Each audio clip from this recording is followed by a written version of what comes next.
এই দেখো আমার নিজস্ব ভাবে একটি পুষ্করিণী তৈরি করে প্রাকৃতিকভাবে কিছু মাছ এখানে ফেলা হয়েছে, যেখানে ডেইলি এসে সামান্য খাদ্যবস্তু দিয়ে সেই মাছগুলির সঙ্গে দেখা করা হয়।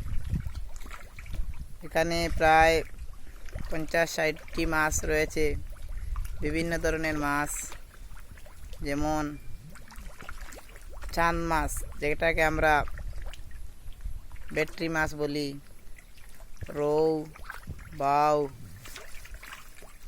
তারপরে সিলভার, আরও বিভিন্ন প্রজাতির মাছ রয়েছে।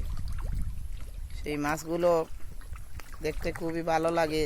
যখন তাদেরকে খাদ্যবস্তু দেওয়া হয়, তারা জলের নিচ থেকে উপরে উঠে সেই মাছগুলো সুন্দরভাবে বেছে বেছে সেই খাদ্যবস্তুগুলো তারা খেয়ে ফেলে।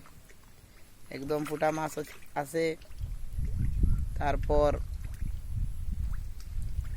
জাপানি মাছও আছে, তেলাপিয়াও আছে, বিভিন্ন ধরনের খাংলা মাছ সবই এখানে রোপণ করা হয়েছে। প্রাকৃতিকভাবে জলের মধ্যে ভেসে এসেছিল ফ্লাডের জলে, সেখান থেকে ধীরে ধীরে দুটা একটা করে ধরে এনে সেখানে ফেলে দেওয়া হয়েছে।